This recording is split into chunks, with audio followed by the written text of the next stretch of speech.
President Biden is set to visit a semiconductor chip manufacturing plant in Arizona next week. From children's toys to nuclear weapons, semiconductor chips play a major role in powering our society. And as we all learned during the pandemic, they've become a precious resource driving so many of the gadgets that run our lives. In his new book, Chip War, The Fight for the World's Most Critical Technology, economic historian Chris Miller takes an in-depth look at the past, present, and possible future of the tiny tool.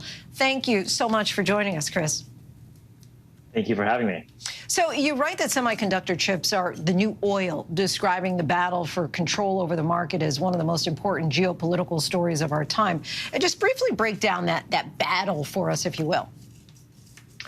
Well, right now, there are a small number of companies and a small number of countries capable of producing the most advanced computer chips, the types of chips that power your iPhone or your PC. And there's a struggle between these companies and countries to reach the cutting edge. And this is important not only for consumer devices, but also for military systems, because the future of military power will be defined by semiconductors. And today, the most advanced computer chips can only be produced in Taiwan, where the Taiwan Semiconductor Manufacturing Company, TSMC, produces over 90% of the most advanced chips. And as tensions rise between the US and China, the status of Taiwan, a contested island, becomes ever more dangerous in that context. In the book, you take the reader back in time, looking at the history of this technology and the often overlooked role that it's played in many major historical events. What are some of the unexpected connections that you found?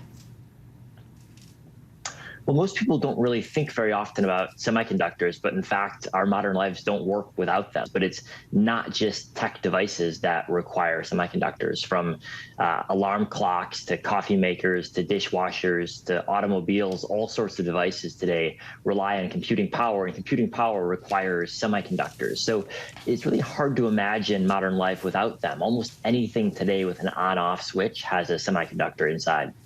And during the pandemic, many Americans became familiar with these chips for the first time as we experienced a shortage and felt the effects as countless products were in short supply.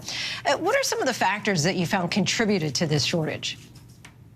The key driver of the shortage was a surge in demand for semiconductors as people started working from home and as companies began to upgrade their data center infrastructure to deal with the surge in online activity. There was more and more desire for more chips. But for other consumers of chips, like the auto industry, for example, they struggled to source the semiconductors that they need. And today, a new car can have hundreds or in some cases thousands of semiconductors inside. And if just one or two are missing, you can't finish the car. And that's something that automakers learned during the pandemic. Yeah, a lesson that we all learned the hard way, I suppose. The Biden administration has now made this a priority. Have you seen the U.S. make any changes to rectify some errors that led to the shortage?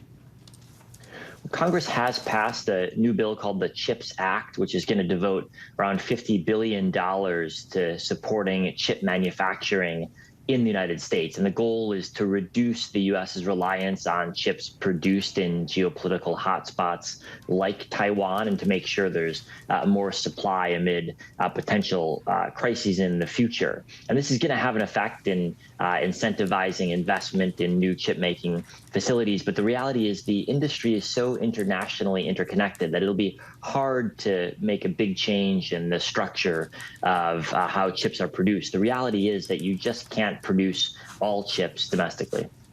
And you write that China spends more money each year importing chips than it spends importing oil.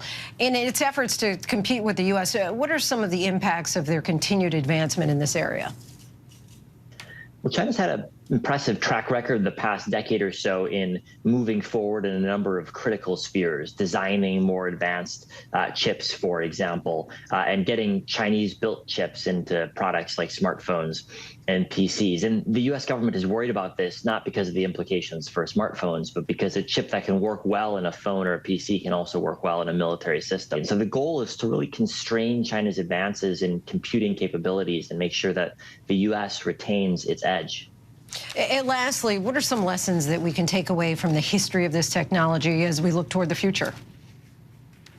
Well, the key driver of the history of this technology has been a trend called Moore's Law, invented by Gordon Moore, who was one of the co-founders of Intel. This predicted in 1965 that the amount of computing power produced by each chip would double annually. And this extraordinary rate of growth has made it possible for all of the computing we take for granted. But there's no guarantee that Moore's Law continues into the future. And it could be after a couple of years' time that Moore's Law dies out and our ability to produce ever more advanced chips becomes simply impossible because they're too complex and too expensive to manufacture. Well, Chris Miller, we thank you so much for your insight and your time. His new book, Chip War, The Fight for the World's Most Critical Technology, is now available wherever books are sold. Thanks, Chris. Thank you.